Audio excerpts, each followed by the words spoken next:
사랑의 주님이 우리를 사랑하셔서 오늘 이것 가운데도 우리와 함께 하시는 줄 믿습니다. 하나님 말씀 나누기 전에 잠깐 먼저 기도하겠습니다. 하나님, 우리가 하나님을 예배하고 또 하나님을 사랑하며 하나님의 임재 가운데 주님을 즐거워하기 위하여 이 자리에 모였습니다. 주님께서 안식 후 첫날 부활하신 그 날을 기념하여 우리가 주일로 주님 앞에 모일 때 부활하신 주님, 생명의 주님, 모든 사망과 죽음의 권세를 깨뜨리신 승리하신 하나님을 우리가 기뻐하고 즐거워하고 찬양하며 그 하나님 앞에 나와 예배하는 자리임을 고백합니다. 하나님, 이 자리에 우리의 마음의 눈을 밝혀주시고 믿음의 눈을 뜨게 하셔서 바로 이 자리에 이곳 가운데 함께 계시는 주님을 우리 영이 반응하게 하시고 보게 하여 주시옵소서. 주님께서 오늘 친히 말씀하여 주시되 우리의 심령 속에 하나님 말씀을 듣고 깨닫게 하심으로 지혜와 계시의 영으로 우리의 영을 새롭게 하시고 하나님의 말씀이 깨달아지게 하심으로 하나님을 알 수 있게 하시고 보게 하시고 주의 음성을 듣게 하시는 하나님의 실제 하시는 그 현존을 깊이 경험하는 이 시간 되도록 역사하여 주시옵소서. 하나님께서 바로 이 자리에 우리와 함께 하심을 감사하며 살아계신 우리 주 예수 그리스도의 이름으로 기도합니다. 아멘.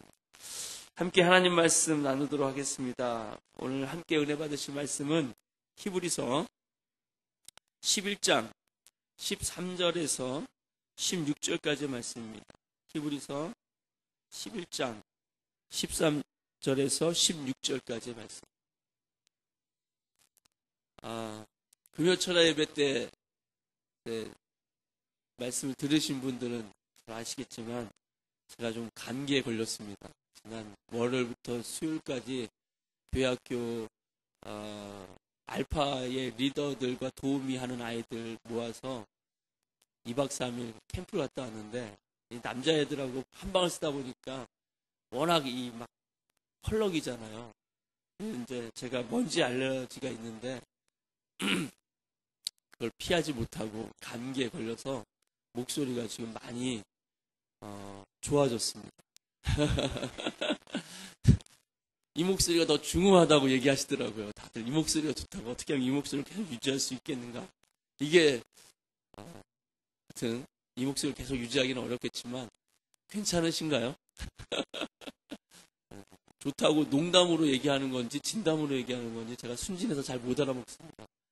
제가 느끼기에는 뭔가 중후한 것 같은데 뭐 이런 착각을 하고 있는데 오늘 예배 속에 혹시라도 좀 말씀을 전하는데 목소리가 좀 방해가 되지 않을까, 또 혹시 방해가 되더라도 좀 양해해 주시기를 부탁을 드립니다. 히브리서 11장 13절에서 16절까지의 말씀 우리 한 절씩 교독하여 읽고 마지막 절만 우리 합독하겠습니다. 제가 먼저 읽겠습니다. 이 사람들은 다 믿음을 따라 죽었으며 약속을 받지 못하였을 때 그것들을 멀리서 보고 환영하며 또 땅에서는 외국인과 나그네임을 증언하였으니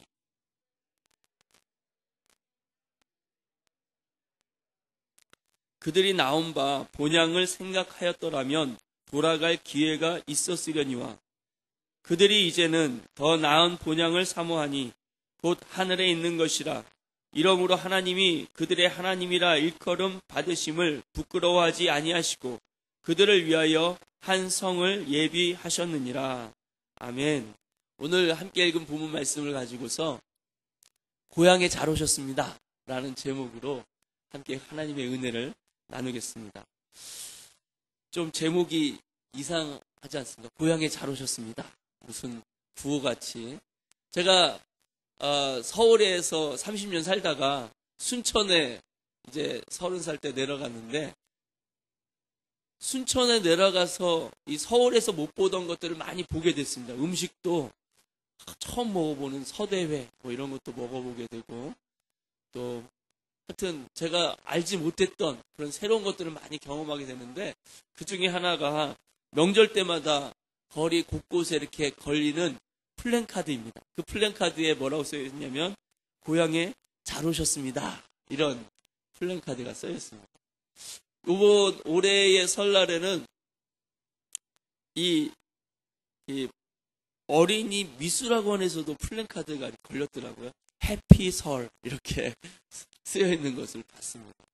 또 마을 청년회에서 또 4월에 있는 그 순천 정원박람회 그 홍보용으로 또 거기 단체에서도 명절에 고향에 잘 오셨습니다. 이런 플랜카드가 적혀져 있는 것을 보았습니다. 여러분 고향이 있으신가요? 이 서울 사람들은 고향, 물론 이제 타지에서 오신 분들은 고향이 다 있는데 고향이 없는 분들도 있습니다. 고향이 그냥 서울인 거죠. 순천 분들은 저 같은 경우는 서울로 이렇게 명절 때 올라오기도 하지만 순천 분들은 순천이 그냥 고향이에요. 그 고향 간다는 뭐 그런 기분이 별로 없는 것 같아요. 근데 서울은 워낙 타지에서 많이 왔기 때문에 고향이 있는 분들이 많습니다. 고향 생각하면 세상살이가 힘들수록 고향 생각하면 이렇게 뭔가 그 부모님의 품에 안식이 있는 것처럼 느껴지고, 세상살이가 힘들수록 어려울수록 고향에 대한 생각, 그 단어만 떠올려도 푸근한 그런 마음이 듭니다.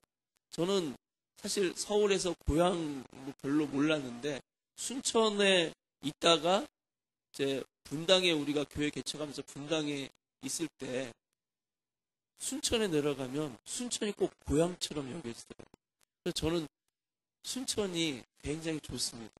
최근에도 제 친구를 고등학교 동창을 만났는데 의정부에 살아요. 저희 아버지 댁은 보봉동에 있고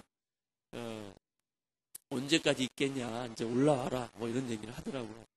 나는 순천이 너무 좋다. 순천이 고향 같고 순천이 너무 내가 사는데 좀 마음이 편안한 그런 곳이기도 합니다.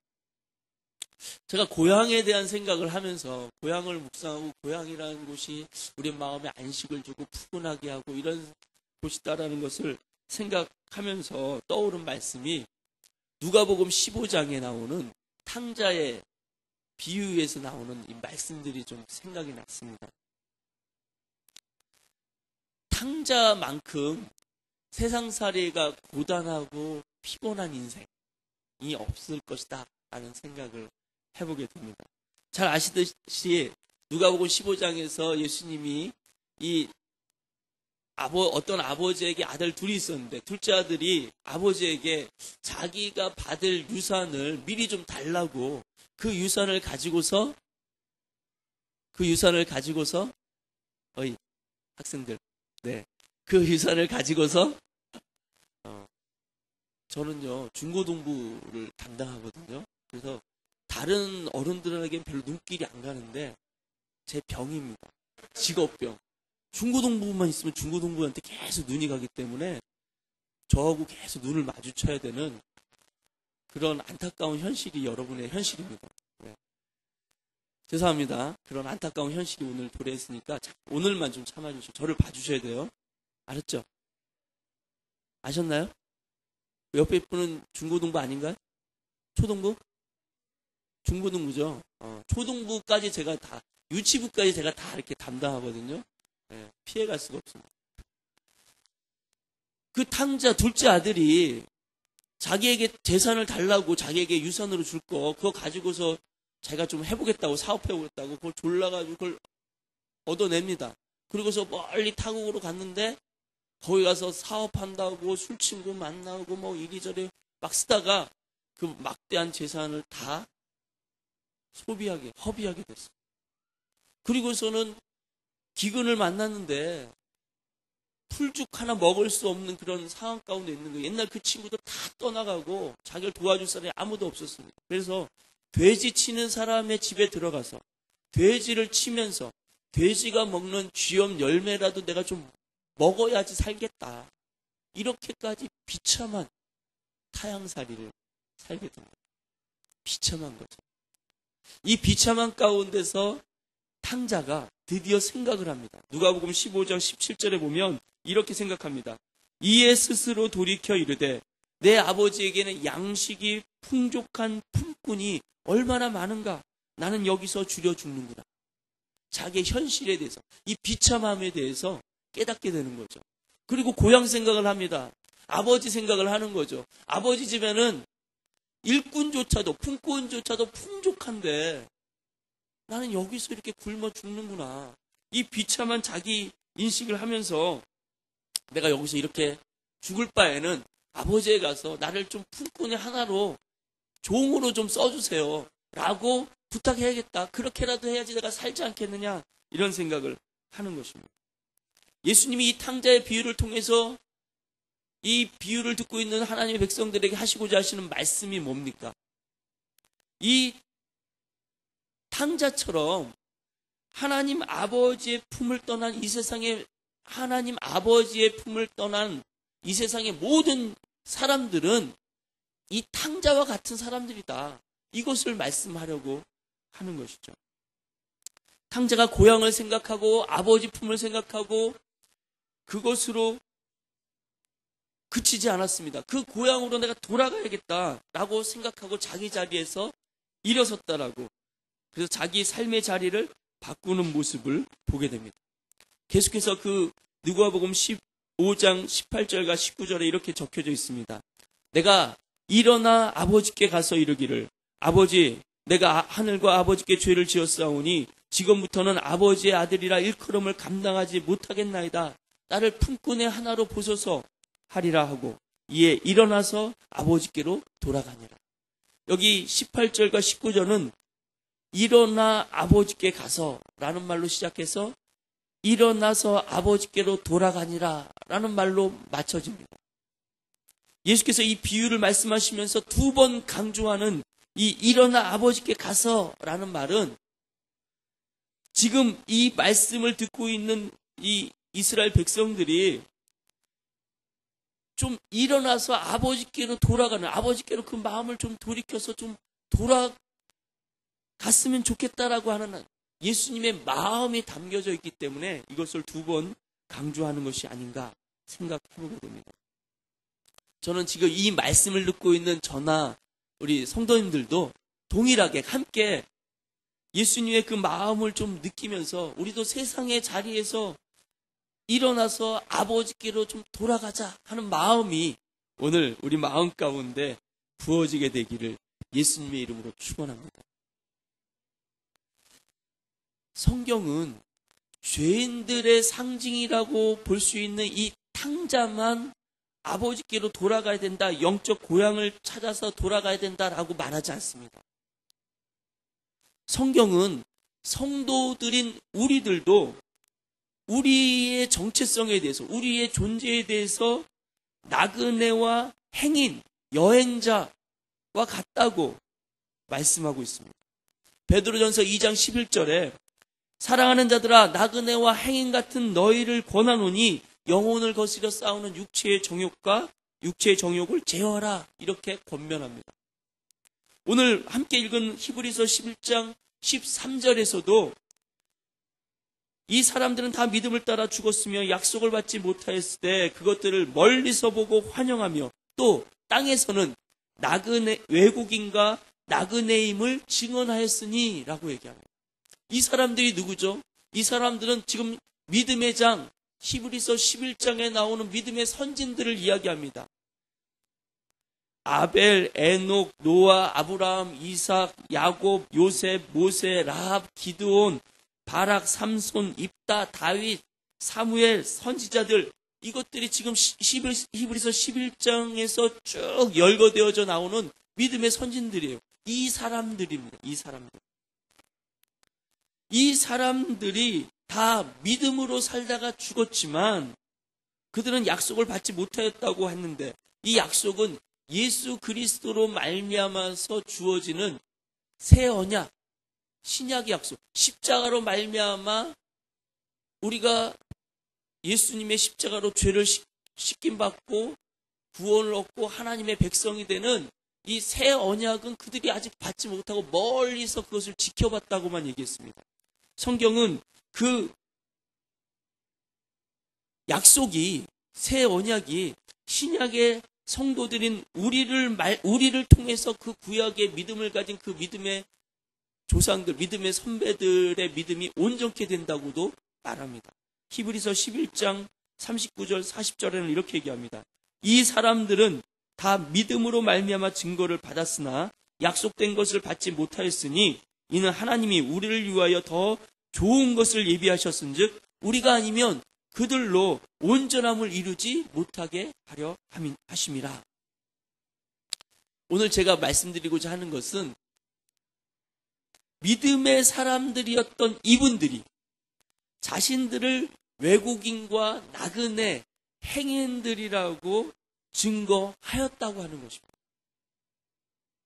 자신을 외국인과 나그네라고 그렇게 말한 것은 그들이 자신들을 고향 찾는 사람, 고향을 그리워하는 사람임을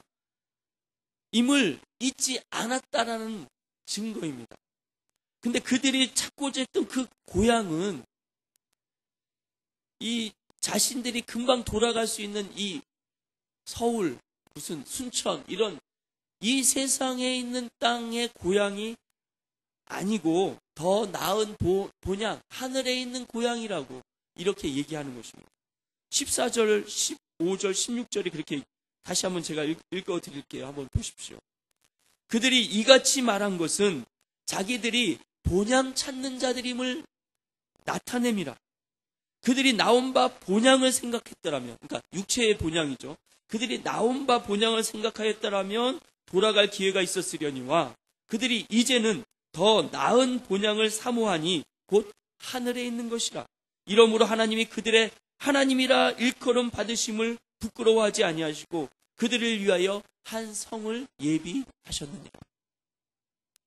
구약 옛 약속을 가지고서도 이 믿음의 거장들, 믿음의 선배들로 살았던 이 사람들이 가졌던 이 중요한 믿음 가운데 하나는 자신을 본향 찾는 자로 생각하는 것이었다는 거죠. 근데 그 본향이 이 땅에 있는 것이 아니라 어디에 있는 것이라고요? 하늘에 있는 본향. 하늘에 있는 우리 영적 고향을 찾는 자들인 것으로 자신을 생각했다는 것입니다. 그것이 이들이 그들의 삶 가운데 닥치는 여러 가지 환난과 핍박과 또는 믿음으로 보이지 않는 그것을 말씀을 듣고 그냥 쫓아가는 그런 삶, 이런 것을 살 수 있었던 것, 믿음으로 포기하고 믿음으로 용서하고 믿음으로 사랑하고 이렇게 믿음으로 살 수 있었던 이 모든 삶이 가능하게 되어졌던 그 이유가 바로 그들이 이 땅에 소망을 둔 사람들이 아니라 하나님 나라의 소망을 둔, 하나님 나라를 바라보는 영적 본향을 찾는 자들임을 스스로 증거하는, 나는 고향, 이 땅이 내 땅이 아닙니다. 이 세상이 내 고향이야. 이 세상이 내가 거할 땅이 아닙니다. 마치 이스라엘 백성들이 출애굽한 후에 광야가 우리가 영원히 거할 처소가 아니라 우리에게는 약속의 땅 가나안이 있습니다 라고 바라보면서 광야를 지나가는 것처럼 이 세상을 사는 사람들이 이 땅 가운데 살면서 이 세상에서 내가 영원히 사는 존재가 아니라 내가 돌아가야 될 고향이 있다, 본향이 있다라고 하는 생각을 가지고 살아간 그 믿음이 이들이 믿음의 선배로, 믿음의 거장으로 살 수 있는 큰 이유가 되었다라고 오늘 본문이 이야기하고 있다는 것입니다. 제가 2월 달인가 금요철 예배 때 그런 얘기를 드린 적이 있어요.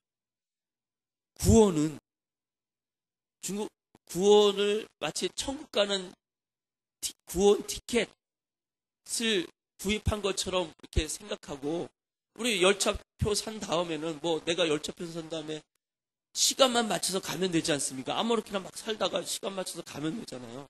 그런 것처럼 예수 믿습니다. 믿음으로 구원 받습니다. 그렇기 때문에 난 천국 갑니다.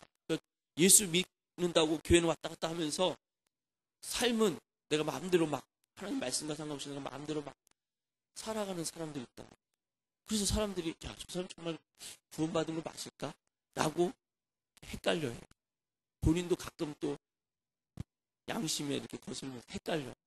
근데 구원은 천국 가는 열차가 만약에 예를 들어서 천국 가는 열차가 있다면 그 천국 가는 열차를 타기 위한 티켓을 구원 열차 타는 티켓을 얻는 것이 아니라 구원이라는 것은 그 천국에 가는 열차를 올라타는 것이 구원이다라는 말씀을 제가 2월쯤인가 그 철야 예배 때 한번 말씀을 나눈 적이 있습니다. 구원, 천국 가는 열차가 이미 우리 와 있는 거예요. 그래서 그 천국 가는 열차에 우리가 올라타는 것입니다. 그래서 천국 가는 열차 타고서 이제 막 지금 천국으로 가고 있는 거예요. 지금 여기가 우리가 거할 땅이 아니라 하나님 나라가 우리가 거할 땅이기 때문에 하나님 나라로 지금 막 가고 있는 과정 가운데 있다는 것입니다. 우리가 여행한다라고 했을 때 우리 여행지에 도착했을 때부터 여행이 시작하는 겁니까? 아니면 여행 가겠다고 생각하고 그 전날 짐을 꾸리고 아침에 일어나서 기차를 타거나 비행기를 타고 올라타고 하는 것에서부터 여행이 시작되는 겁니다. 여행은 짐 싸고 기차 타거나 비행기 타고 가는 것부터 시작하는 거예요. 여행지에 도착했을 때 그때부터 여행이 시작이 아니에요. 우리가 천국에 가서 하나님 나라 들어가서 그때부터가 구원이 아니라 지금 천국 열차를 예수 믿고 천국 열차에 탄 그 순간부터 구원이 시작됐다는, 구원받았다는 의미가 그런 의미라는 것입니다. 그걸 알아야 돼요. 근데 이것을 아는 것이 왜 중요하냐면 생각해 보십시오. 열차를 타서 내가 이제 여행지에 좋은 여행지 어디 있을까요? 하와이? 이런 좋은 여행지에 이제 여행 간다고 생각해 보십시오. 그럼 긴 시간, 10시간, 8시간 비행기를 탈 것입니다. 타서 뭐 하겠어요? 이제 잠도 좀 자겠지만, 영화도 보다가. 그러나 그 마음 가운데 여행에 대한 기대감이 있을 것입니다. 여행지에 대한 생각을 할 것입니다. 여행지에 대한 자료들, 내가 어디로 가서 어떻게 여행을 하고 4박 5일, 5박 6일 어떻게 일정을 짜서 어떻게 움직일까, 호텔은 어디서 자고, 점심은 어디서 먹고, 아무 생각 없이 가시는 분도 혹시 있겠지만, 그렇게 나름대로 이렇게 보면서 천국에서의 삶을 우리가 구원 열차를 탔다라고 하는 것은 천국에 대한 생각과 마음을 계속해서 갖는 것입니다. 그것을 사모하고 기대하고 천국에서의 삶이 어떤 것인가를 천국 열차 안에서 이 땅에 시작된 구원, 그 시작에서도 그 구원을 통해서 하나님 나라를 미리 앞당겨서 이 세상 가운데서 약식이지만 누리는 거라는 거죠.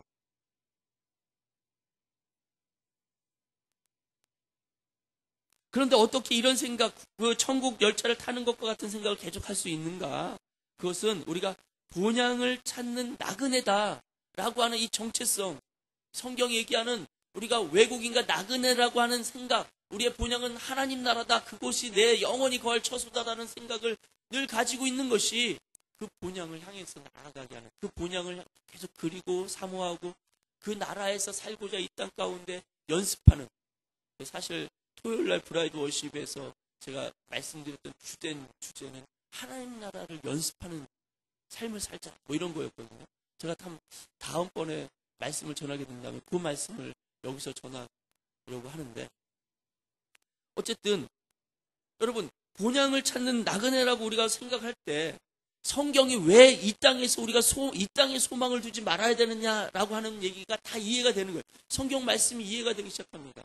이 성경 말씀은 특별히 신약 성경의 사도행전 이후부터의 모든 말씀들은 우리가 이 땅에 살면서 나그네로서, 행인으로서, 그러나 하나님 나라의 시민권을 가진 하나님 나라의 백성으로서 어떻게 이 땅 가운데서 하나님 나라를 세미로 이미 임했고 아직 임하지 않은 그 하나님 나라를 어떻게 누리며 살 것인가에 대한 말씀이 성경 말씀인 거죠.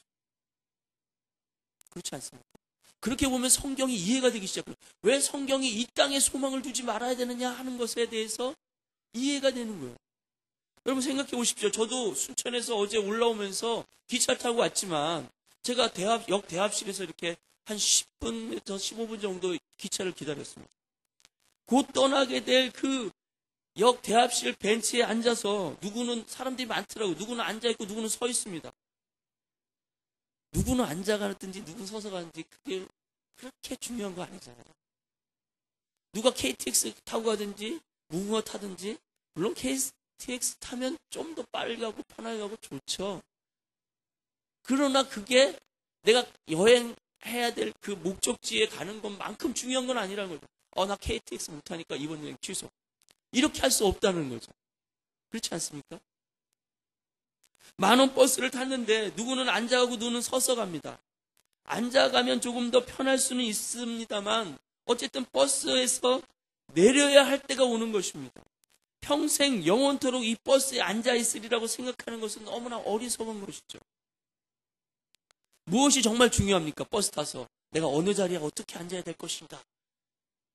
우리 한국 사회에서는 아줌마 뭐 이런 얘기를 하지만 그 자리에 앉아서 내가 결단코 이 자리를 사수하겠노라 이렇게 하면서 버스 안에서 그것 때문에 막 마음 어려워하고 막 이게 중요한 게 아니죠.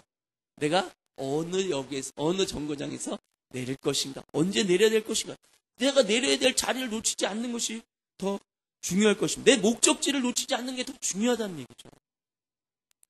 자신의 인생을 영원한 본향인 하나님 나라를 향해 가는 나그네라는 사실을 아는 사람은 이렇게 믿음의 삶을 살게 되는 것입니다. 영원한 것을 위해서 영원하지 않은 것을 좀 놓쳐도 에이 좀 아깝지만 괜찮아 라고 얘기할 수 있는 거예요. 때로는 영원한 것을 위해서 영원하지 않은 것을 포기해버리기도 합니다. 더 영원한 것, 더 생명 있고 진리 있는 것을 알기 때문에 그것 때문에 영원하지 않고 한시적인 안개같이 사라질 것에 대해서 가볍게 생각하는 것이죠. 그것이 있으면 조금 유익할 수도 있지만 없어도 그것 때문에 더 마음 상해하고 어려워하지 않는 것이 나그네 인생을 사는 사람들의 모습이라는 것입니다.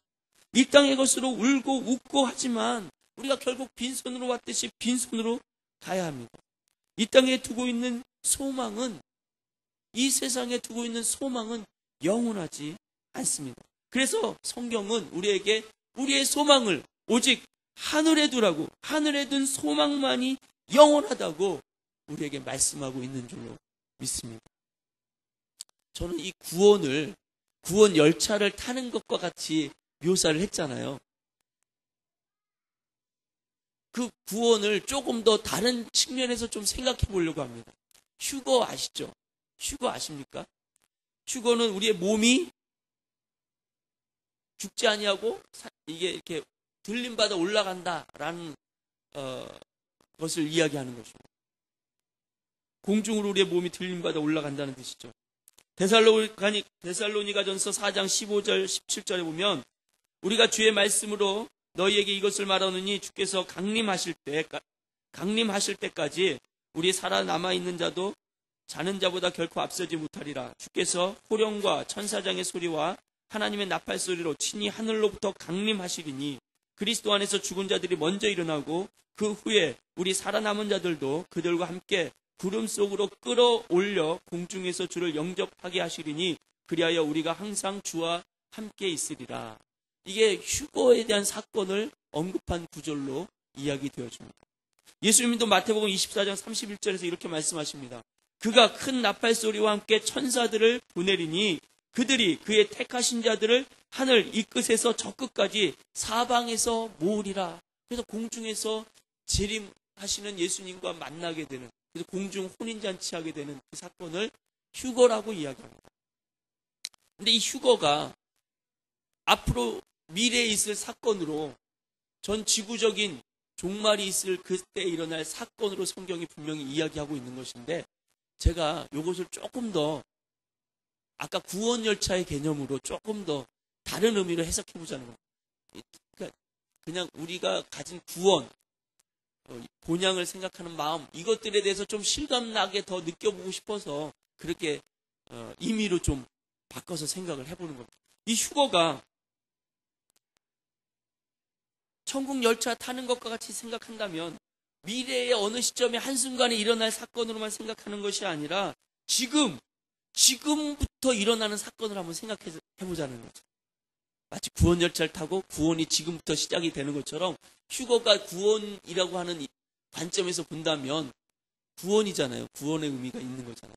그러니까 지금부터 눈에 안 보이게, 우리 아이들이 눈에 안 보이게, 부모는 맨날 보면 똑같은 것 같은데 어느 시간 한 1, 2년 뒤에 이렇게 몇 달 뒤에 어른들 만나면 어우 많이 컸다 뭐 이렇게 얘기하듯이 조금씩 우리가 이렇게 땅에서부터, 세상에서부터 이렇게 들림받아서 올라간다라고 생각을 해보자는 거예요.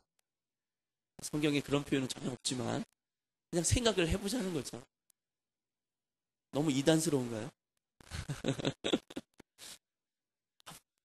이런 것을 이게 진리라고 선포하시면 안 돼. 그럼 이단이 되는 거고, 그냥 좀 다른 것을, 본향을 생각하는 마음에 대해서 우리가 좀 더 이렇게 이해하기 위해서 이걸 한번 생각해 보자는 거예요.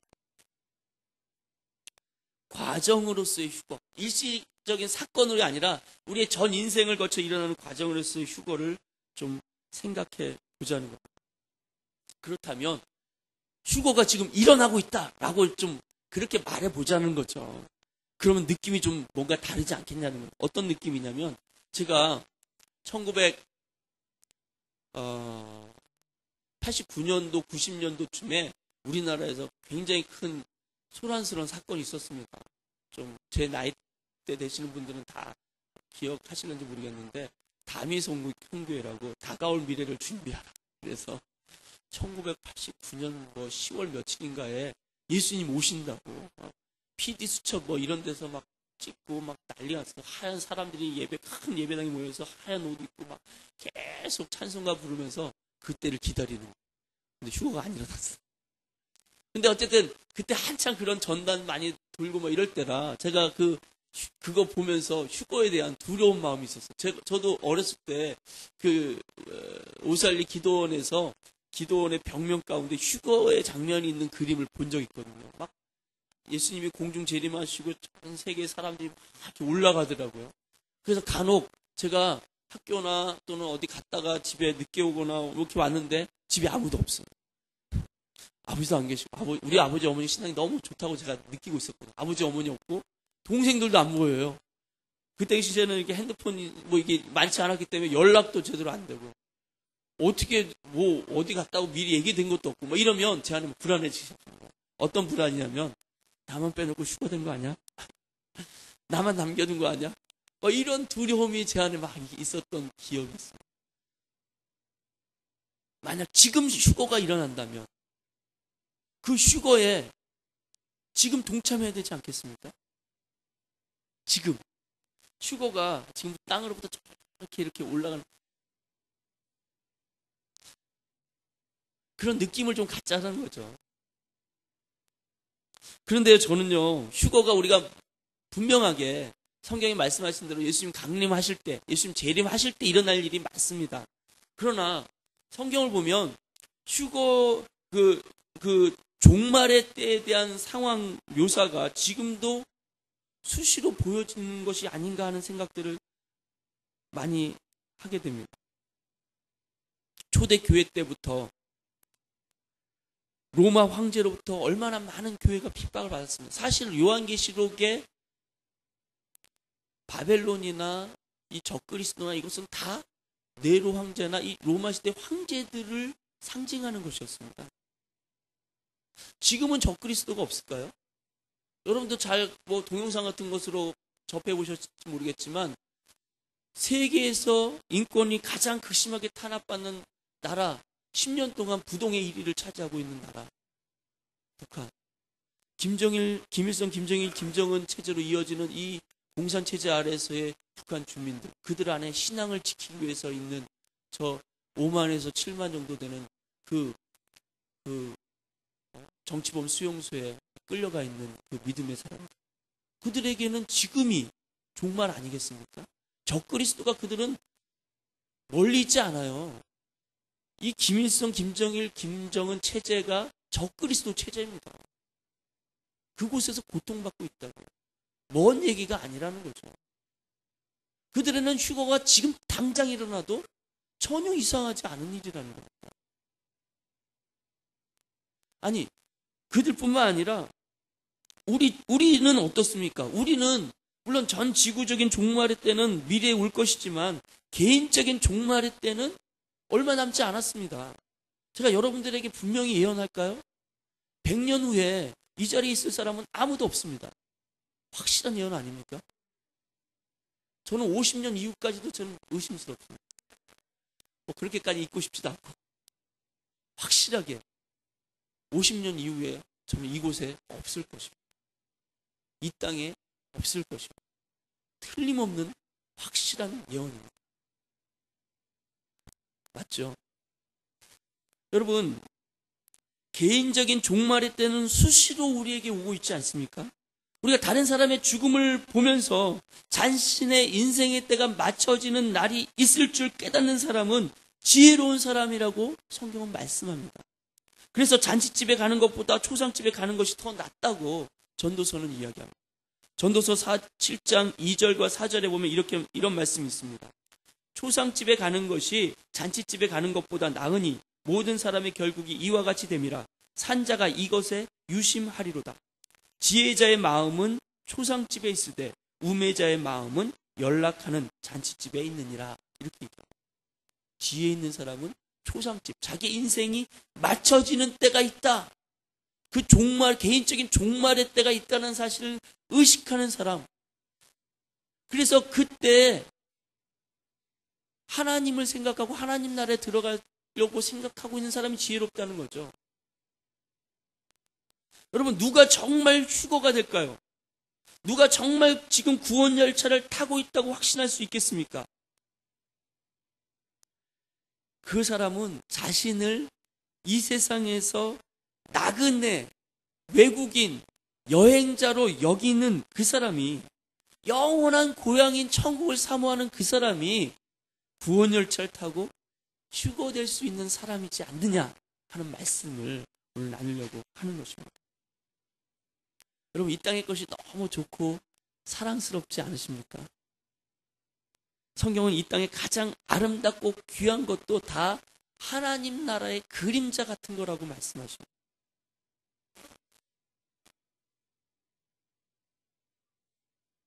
제주도 가보니까 정말 좋더라고요. 우리나라도 이런 데가 있구나. 한라산을 제가 처음 올라가 보고 와, 멋지다. 근데 그 자연이, 그 아름다움이 하나님의 영광을 선포하고 있는 것이라고 성경은 이야기하지 않습니까? 해와 달과 별들이 하나님의 그 아름다우심을 나타내고 있더라고. 그래서 이 세상에 있는 것들은 하나님의 영광을 나타내는 그림자, 거울에 비춰진 그 거울에 있는 잔상인 것입니다. 거울에 있는 것을 보고 그게 진짜라고 그것을 하는 사람이 어디 있겠습니까? 그 거울을 보면서 실상을 깨닫는 거죠. 그림자를 보면서 그 그림자를 최고로 여기는 사람이 그림자를 보면서 실상을 상상하는 거죠. 여러분, 모델하우스 아시죠? 모델하우스 들어가 보면 진짜 잘 해놨습니다. 진짜 집보다 더 좋대요. 그렇다고 모델하우스에서 사는 사람은 없습니다. 왜냐하면 모델하우스는 우리가 들어가야 될 진짜 집에 대한 모델로서 보여준 것입니다. 하나님이 이 땅에서 보여주시는 여러 가지 좋고 아름답고 귀한 것들은 다 영원한 하나님 나라의 모델하우스 정도 된 거예요. 근데 이 땅에 너무 마음을 빼앗기고 살아가면, 이 땅에만 보물을 쌓아두고 살아가면, 땅의 것만이 최고인 줄 알고 그것에 소망을 두고 그것에 마음이 끼어서 살아간다면, 하나님 마음은 구원받은 하나님 백성이라고 하는데, 구원받았다고 노래하고 이야기하고 교회 왔다 갔다 하고 그러는데 천국에 대해서는 소망이 없어요. 천국에 대한 꿈꾸지 않아.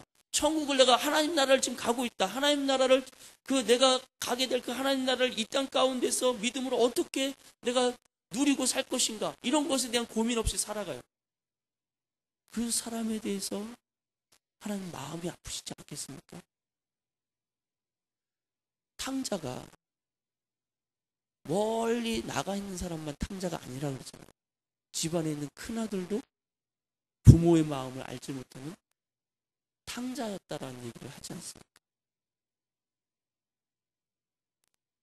더 나은 본향을 사모하게 되시기를 예수님의 이름으로 축원합니다. 16절 말씀 우리 다시 한번 같이 읽겠습니다. 16절 우리 한번 읽어보겠습니다. 시작. 그들이 이제는 더 나은 본향을 사모하니 곧 하늘에 있는 것이라.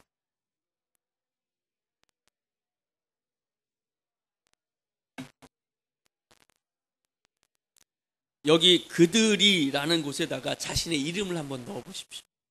성근이가 뭐 이런 식으로 다시 한번 읽겠습니다. 그들이 이게 3번 정도 나옵니다. 놓치지 마시고 꼭 자기 이름을 넣으셔서 한번 읽어보시기 바랍니다. 시작. 성근이가 이제는 더 나은 본향을 사모하니 곧 하늘에 있는 것이라. 이러므로 하나님이 성근이의 하나님이라 일컬음 받으심을 부끄러워하지 아니하시고 성근이를 위하여 한 성을 예비하셨느니라. 아멘. 할렐루야. 이 말씀이 나의 말씀으로 오늘 받아들여지게 되기를 예수님의 이름으로 축원합니다. 우리 옆 사람과 한번 인사하겠습니다. 하나님께서 당신의 하나님이십니다. 당신을 위하여 천국에 한 성을 예비해 주셨습니다.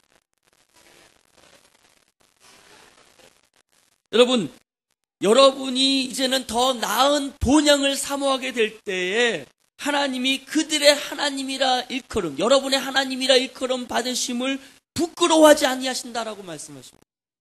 우리가 우리의 마음에 더 나은 본향, 하늘에 있는 본향을 사모하게 될 때, 그 하나님 나라를 사모하며 이 땅 가운데 살아가게 될 때, 하나님은 우리의 하나님, 김성훈 목사의 하나님이라고 일컬음 받는 것을 부끄러워하지 않는다라고 말씀하고 있다는 거죠.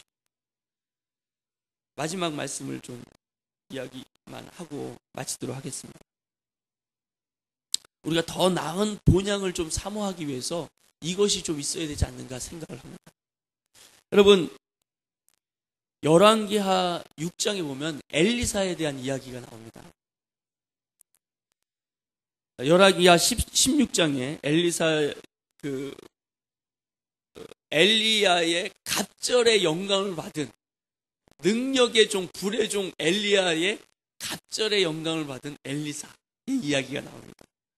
이 이스라엘이 늘 이 주변에 있던 아람 왕국하고 늘 전쟁을 했어요. 그런데 아람 왕국의 왕이 아무리 전쟁을 어떻게 기발한 계획을 짜고 전쟁을 치르려고 해도 이스라엘이 미리 다 알고 그 길목을 다 지키고 있고 막 공격하고 막 이러는 거예요. 아무리 생각해도 이 아람 왕의 생각 속에서는 아무리 생각해도 내부에 스파이가 있다. 첩자가 있다. 그래서 신하들을 모아놓고 이야기를 합니다. 우리 내부에 첩자, 스파이가 있다. 뭐 지금처럼 과학기술이 발달해서 무슨 도청장치가 있고 뭐 이럴 수는 없는 거니까 뭔가 스파이가 있다. 이런 얘기를 합니다. 그런데 신하들이 왕시여, 아닙니다. 우리 중에 스파이가 있는 게 아니라 저 이스라엘에 하나님의 사람이 있는데 엘리사라고 하는 그 사람이 왕이 침실에서 얘기한 것까지 다 알고 이스라엘 왕에게 얘기해줘서 그 왕이 그 말대로 우리가 전쟁하러 나가면 꼭 그렇게 지게 되는 겁니다. 그런 얘기를 합니다. 그래서 그렇다면 우리 이스라엘을 치기 전에 이스라엘에 저 엘리사부터 잡아야겠다. 그래서 이스라엘의 도단성에 있는 엘리사를 잡으려고 군대를 동원합니다. 도단성 주변을 군대가 2중 3중으로 그냥 겹겹이 싸서 둘러서 진을 쳤어요. 엘리사의 사환, 몸종 같은 청년이 아침에 일어나서 기지개를 펴고 잘 잤다 그러고 문을 열고 딱 나오다가 이렇게 하프만 벌어진 입이 다물어지질 않는 거예요. 놀래버린 거죠. 왜요? 지금 이스라엘 군대도 아니고 아랍 왕의 군대가 겹겹이 둘러서 지금 진을 치고 있는 거예요. 뻔히 생각해 볼 때 아마 우리 엘리사 선지자를 잡으러 왔구나. 우리 이제 죽었구나. 이 생각을 하게 되어집니다. 그래서 엘리사를 찾아가면서 얘기합니다. 주인님 어떡합니까? 우린 다 죽었습니다.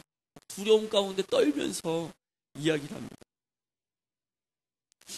이 사람이 두려움 가운데 떨면서 얘기했다라는 것이 성경에는 안 쓰여져 있는데 이 사람의 말을 보면 좀 그런 것 같아요. 열왕기하 6장이네요. 6장 15절에 보면 이렇게 얘기합니다. 그 사환이 엘리사에게 말하되 내 주여 우리가 어찌하리이까 라는 말을 합니다. 그게 제 생각, 이제 아이들에게 설교할 때 그렇게 얘기합니다. 하프마로 이렇게 하고 나갔는데 입이 안 다물어져서 이렇게 얘기했다고 이제 제가 좀 뻥을 치면서 얘기를 하는 건데, 화장해서 이게 뻥이 아니라 이 표현은 절망감을 표현하는 겁니다. 두려움을 표현하는 거죠. 내 주여 우리가 어찌하리까 이렇게 얘기했더니 엘리사가 얘기합니다. 16절에 대답하되 두려워하지 말라. 우리와 함께한 자가 그들과 함께한 자보다 많으니라 하고 기도하여 이르되 여호와여 원하건대 그의 눈을 열어서 보게 하옵소서 하니, 하나님 이 사환의 눈을 좀 열어주십시오. 그래서 좀 보게 하십시오라고 기도합니다. 그랬더니 하나님께서 그 눈을 열어주시는데 무엇이 보이냐면 여호와께서 그 청년의 눈을 여심해 그가 보니 불말과 불병거가 산에 가득하여 엘리사를 둘렀다. 천군 천사가 불말과 불병거를 타고 쫙 둘러져 있는 거예요. 그게 보이니까 저 앞에 아람 왕의 군대가 얼마나 많이 있든지 그게 안 두려운 거죠. 그 눈이 열려서 하늘의 천군 천사가 그들을 지키고 보호하고 있는 것을 보니까 두려움이 싹 사라지는 거예요. 여러분, 왜 우리가 이 땅 가운데 두려워합니까? 왜 우리가 이 땅 가운데 좌절합니까? 왜 우리가 이 땅 가운데서 왜 나는 이렇게 찌질하게 살지? 나는 왜 이렇게 없이 사나? 그렇게 자신에 대해서 절망합니까? 성경은 우리가 아무것도 가진 것 같아 보이지 않으나 모든 것을 가진 자라고 얘기하지 않습니까? 세상에서는 무명한 자 같으나 우리는 하나님 나라의 유명한 자라고 얘기하지 않습니까? 그런데 이거는 못 보는 거예요. 천군 천사는 안 보는 거예요. 안 보이는 거죠. 보려고도 하지 않고 하나님 나라에 대한 영적 본향에 대한 사모함도 없고 보고 싶어 하지도 않고 그냥 이것만 보다가 교회 와서 예배드리고 은혜 받아. 하나님 너를 사랑하셔. 그래 날 사랑하시지 마. 은혜 받고 가면 세상에서는 하나님 도대체 어디 계신 거예요? 절망, 낙심, 이게 막 반복돼. 그래서 이제 교회에서만 하나님 계시고 세상에는 안 계신가 보다. 아니면 교회로 점점점 소망을, 하나님 안 계신 거 아니야? 너의 하나님이 어디 계시냐? 내 하나님이 어디 계시냐? 제가 금요철야 때 본문 가지고 말씀 나눴습니다. 그런 생각들이 우리 안에, 세상으로부터 뿐만 아니라 우리 안에 드는 거라니까요. 그래서 내 영혼이 어찌하여 낙심하는가? 어찌하여 불안해하는가? 그 눈을 열어서 살아계신 하나님, 영광의 하나님, 하나님 나라를 내가 믿음으로 보고자 할 때에, 그때에 우리의 마음에 담대함이 생기고 세상에 빼앗기지 않고 마음을 빼앗기지 않고 그렇게 살아갈 수 있는 거죠. 여러분, 이거는 우리가 정말 이 인식을 사고체계처럼 우리 안에 둬야 됩니다. 그래야지 성경이 이해가 되기 시작해요. 기도가 뭔지를 알기 시작해요. 하나님 나라의 백성으로서 이 땅 가운데 어떻게 살다가 하나님 나라 들어가는지를 알게 됩니다. 사람들이 너무 기도도 그렇고 신앙도 그렇고 진리 위에서, 바른 지식 위에서 있지 않으니까 하나님 나라에 대한 소망 없이 그냥, 여러분, 예배는 지난번에도 말씀드렸지만 더 크신 하나님을 바라보는 것이 예배라고 그랬어요.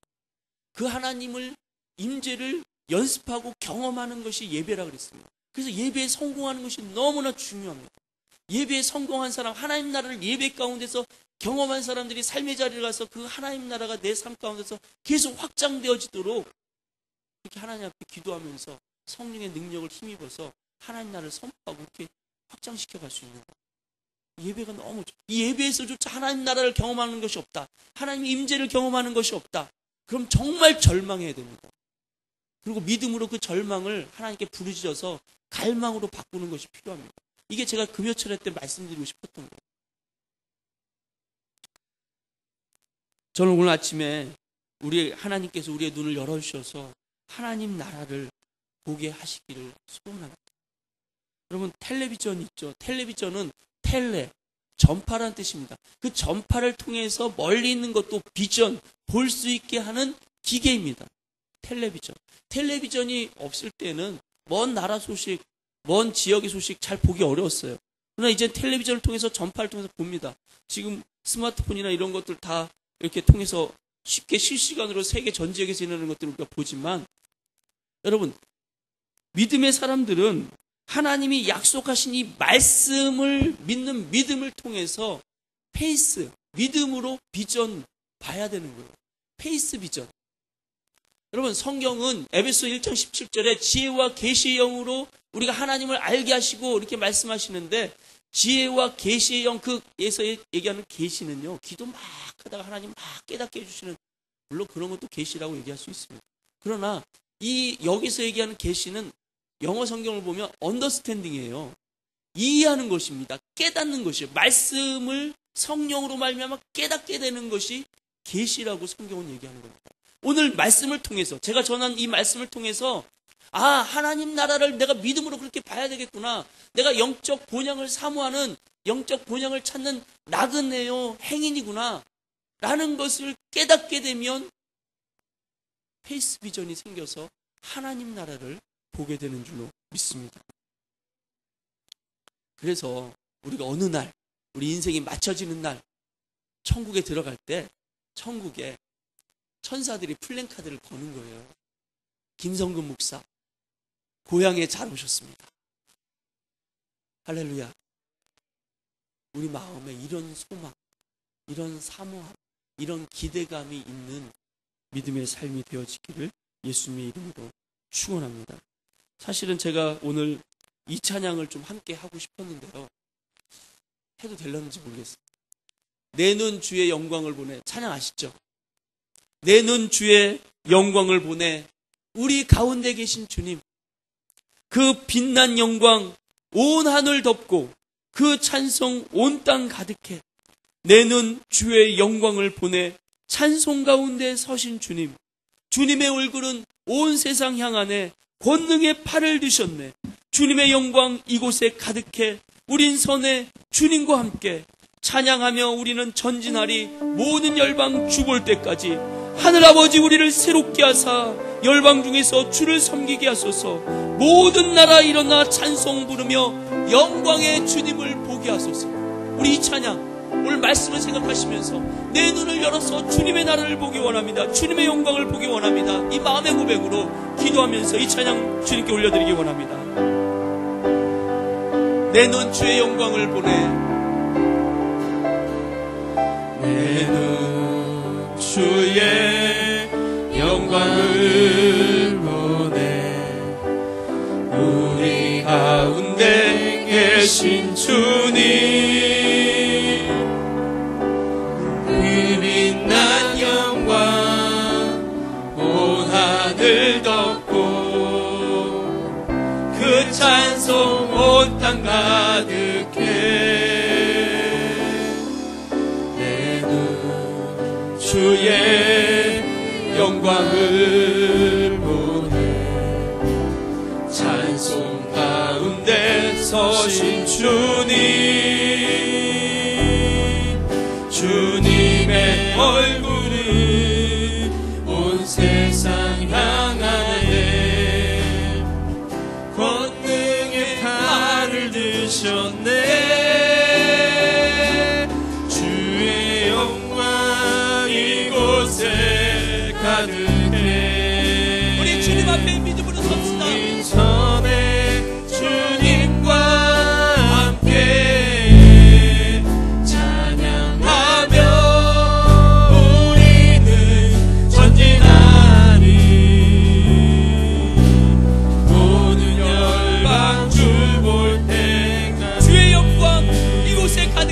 주의 영광 이곳에 가득해.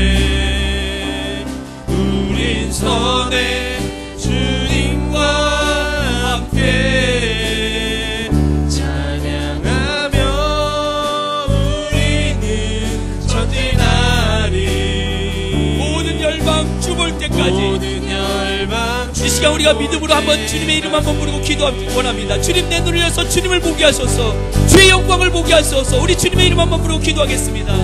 주여, 살아계신 하나님, 역사하신 하나님, 전능하신 하나님, 주는 죽은 자의 하나님이 아니라 살아계신 산자의 하나님입니다. 하나님, 내가 죽은 믿음으로 살지 않기를 원합니다. 죽은 믿음으로 사는 죽은 인생이 되지 않기를 원합니다. 살아있는 믿음, 살아있는 인생이 되기를 원합니다. 주님, 할 말씀은 기독교는, 종교는 모든 민중의 아편이라고 얘기했습니다.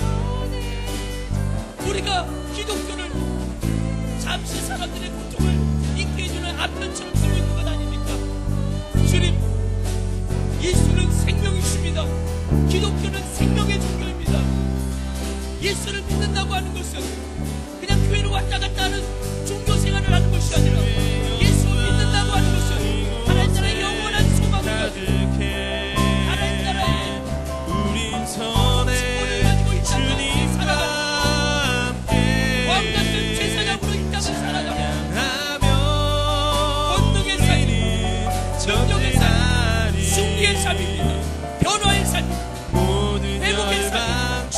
주님, 세상의 소망을 두지 않고 하나님 나라의 소망을 두지 않고 나그네요, 생이요, 그리스도의 대사요, 하나님께서 왕같은 제사장으로 이 땅 가운데 세우신 하나님의 왕권을 가진 자들로 우리가 이 땅 가운데 거하게 하여 주시옵소서.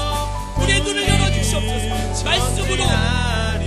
말씀으로 우리의 눈이 뜨여지게 하시고, 말씀으로 우리의 영이 열려지게 하시고, 말씀으로 페이스 비전, 믿음으로 주님 볼 수 있는 은혜와 축복이 오늘 이 자리 가운데 임하게 하여 주시옵소서. 주의 성령으로 우리를 축복하여 주시옵소서.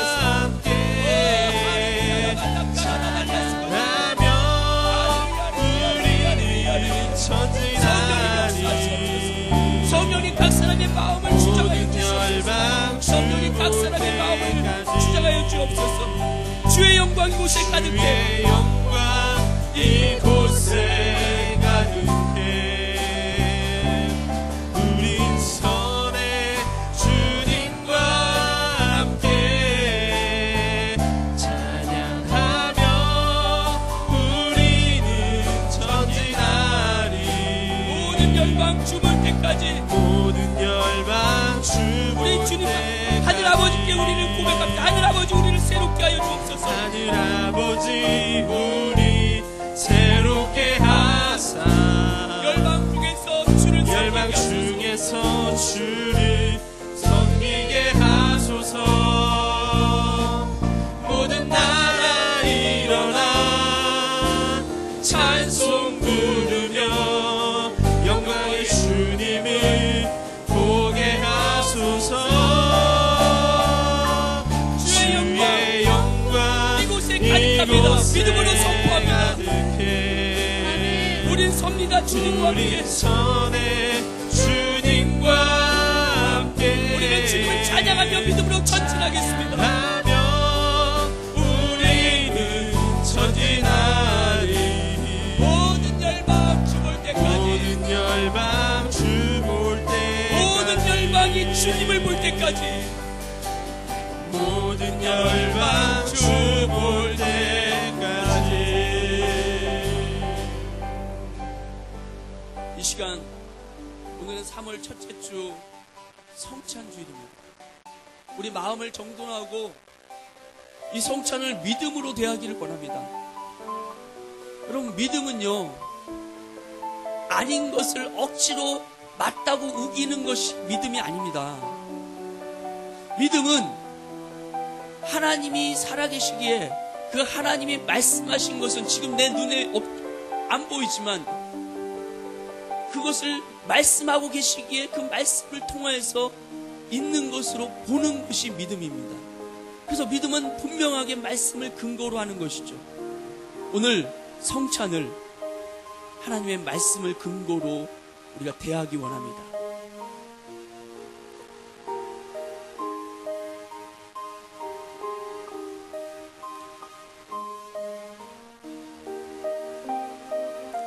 내가 너희에게 전한 것은 주께 받은 것이니 곧 주 예수께서 잡히시던 밤에 떡을 가지사 축사하시고 떼어 이르시되 이것은 너희를 위하는 내 몸이니 이것을 행하여 나를 기념하라 하시고 식후에 또한 그와 같이 잔을 가지시고 이르시되 이 잔은 내 피로 세운 새 언약이니 이것을 행하여 마실 때마다 나를 기념하라 하셨으니 너희가 이 떡을 먹으며 이 잔을 마실 때마다 주의 죽으심을 그가 오실 때까지 전하는 것이니라.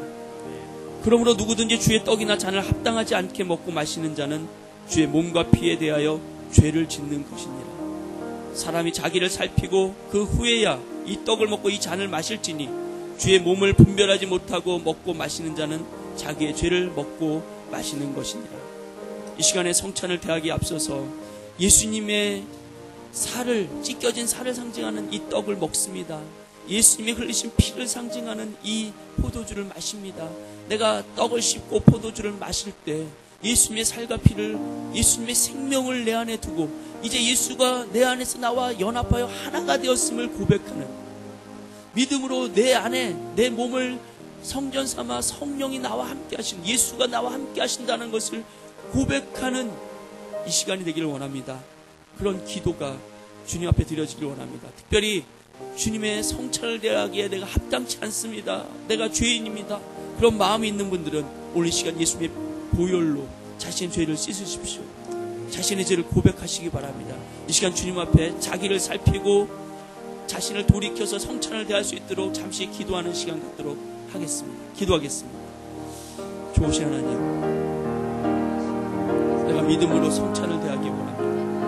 나를 위하여 찢으신 살과 피를 먹고 마실 때 예수의 생명이 내 안에 들어와서 예수 그리스도와 내가 한 영이 되어지고 이제는 내가 사는 것이 아니라 내 안에 계신 예수께서 나를 통해서 사시는 그 거룩하고 복되고 영광스러운 삶을 살아가게 되기를 원합니다. 이제 내가 육체 가운데 사는 것은 나를 사랑하사 나를 위하여 자기 몸을 버리신 하나님의 아들을 믿는 믿음 가운데서 사는 것입니다.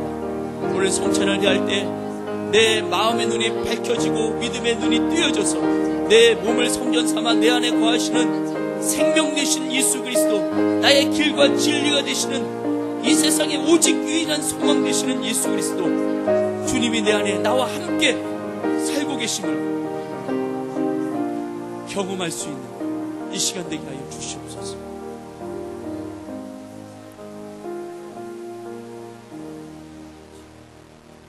우리 찬송가 281장 찬양하면서 우리 믿음으로 성찬을 대하도록 하겠습니다.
일생 심히 사모하는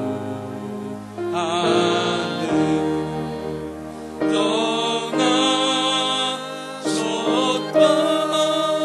주님 속히 세상 다시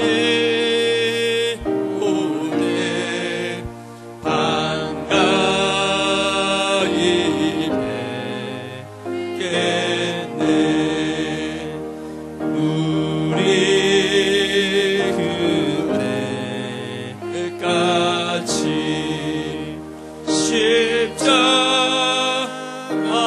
십자가를 지고 주의 자비 함과 은혜 널리 전파하세.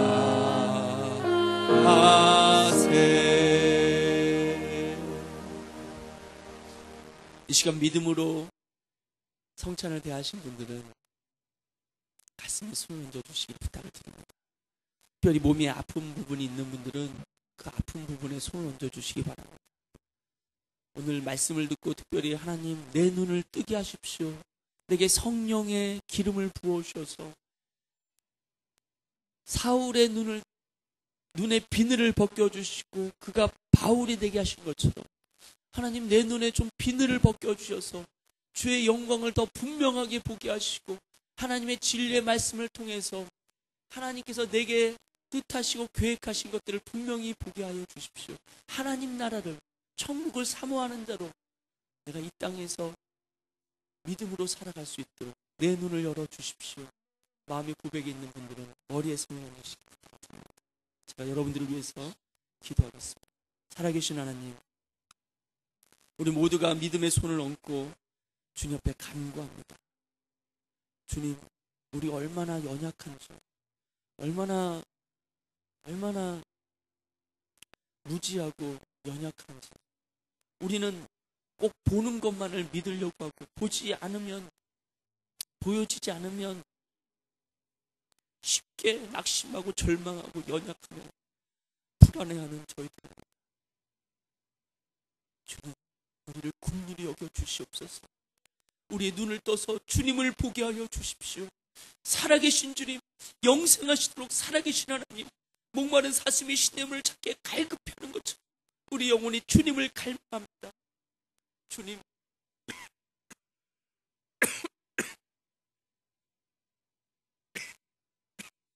주님을 떠나서는 아무것도 할 수 없는 절망적인 존재임에도 불구하고 하나님 나라 소망도 없이 내 안에 계신 예수 그리스도에 대한 기대감과 그분을 인식하고 믿음으로 그분과 동행하는 그 마음도 없이 그저 하루하루를 세상의 치료에 떠밀려 다니면서 마치 이 땅에서 영원히 살 사람으로, 이 광야에서 영원히 살 사람으로, 이 버스 정류장에서 영원히 살 사람처럼 착각하는 인생이 되고 있지 않습니까? 하나님, 오늘 이 말씀을 통해서 우리의 영의 눈을 밝혀주시옵소서. 우리의 마음의 눈을 밝혀주시옵소서. 지혜와 계시의 영을 부어주시옵소서. 우리의 눈을 떠서 주의 영광을 보게 하시고 주님의 아름다우심에 우리의 마음이 빼앗기게 하여 주시옵소서. 주님의 영광을 사모하는 마음, 주님을 사랑하는 그 마음 가운데 우리의 마음이 늘 주님을 갈망하게 하여 주시옵소서. 주님, 그리하여서 이 땅의 사람들이 보기에는 참 이상한 사람, 미련한 사람, 참 웃기는 사람들처럼 보이지만 하나님 나라의 왕권을 가지고 제사장의 왕같은 제사장으로서 이 땅 가운데 그리스도를 대신하는 사람, 우리가 여행하는 이 동안 우리 여행의 목적이 무엇인지를 잊어버리지 않으면서 왕같은 제사장으로서의 사명을 감당하며 이 땅을 마치게 하시고, 그래서 천국 입성할 때 예수님이 천군 천사와 함께 고향에 잘 오셨다고 환영한다고 우리를 환호하며 맞아들이는 그날을 우리가 꿈꾸게 하여 주십시오. 주님, 이 땅에서도 하나님 나라를 경험할 수 있도록 우리가 믿음으로 간구합니다.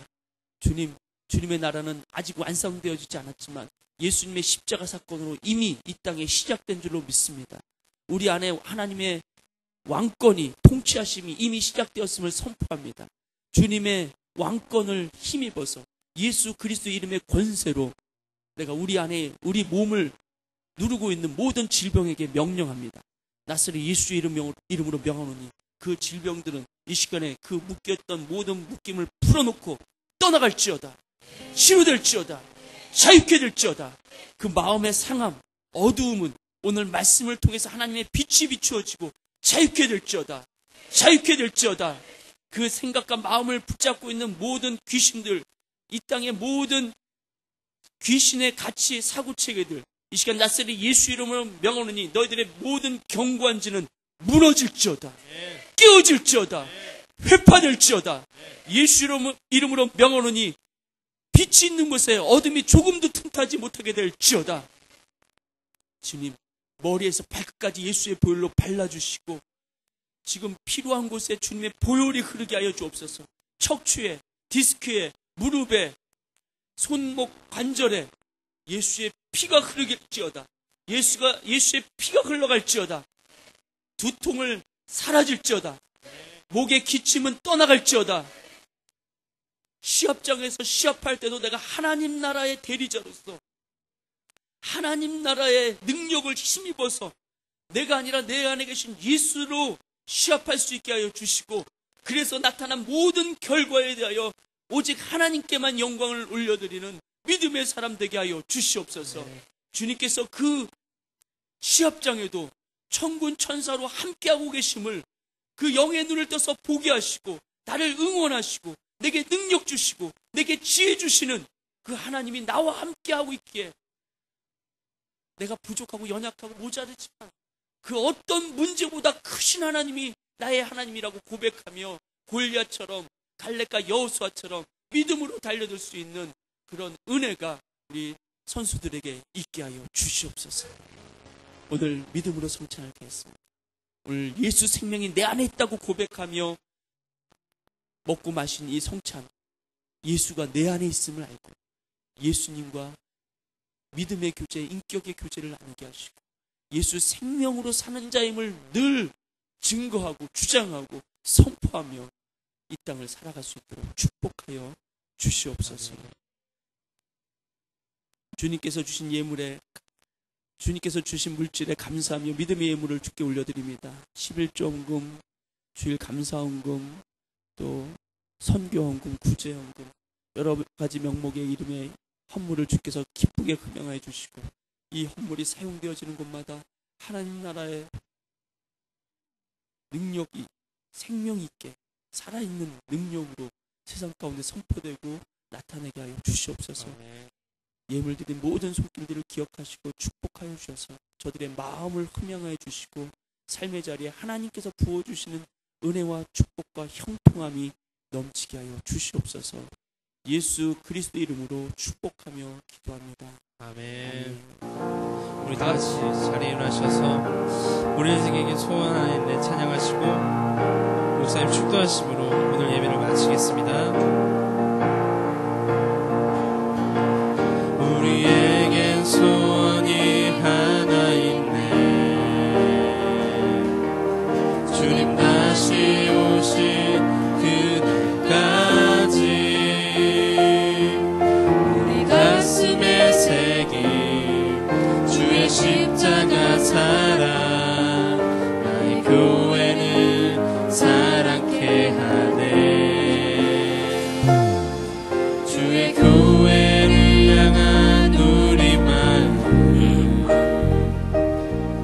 희생과 포기와 가난과 고난, 하물며 죽음조차 우릴 막을 수 없네.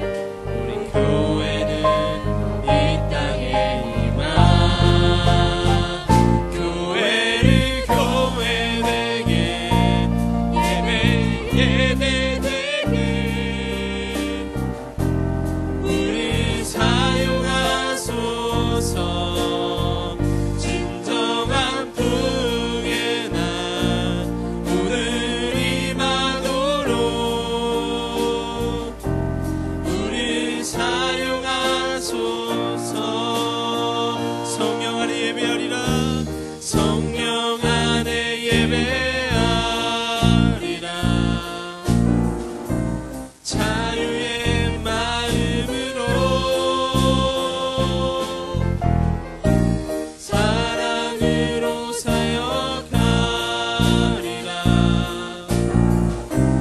교회는 생명이니 교회를 교회되게 예배되게 우리 사용하소서. 진정한 풍의 날 오늘을 받으러 우리 사용하소서.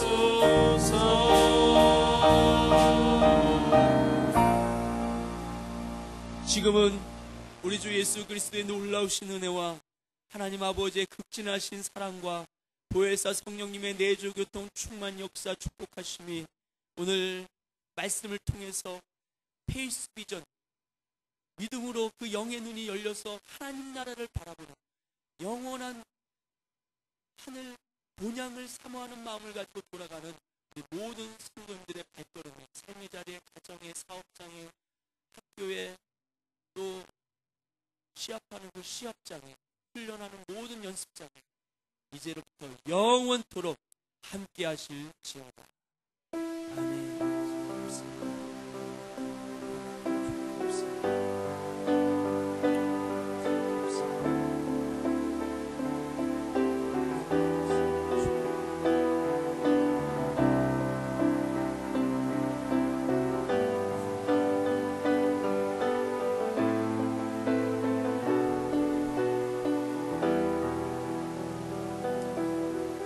우리 주님께 박수 영광 올려드리겠습니다. 우리 나가실 때 세 분 이상 고백하겠습니다. 주님의 나라가 여러분 당신 가운데 임했습니다. 우리 고백하시면서 나가겠습니다.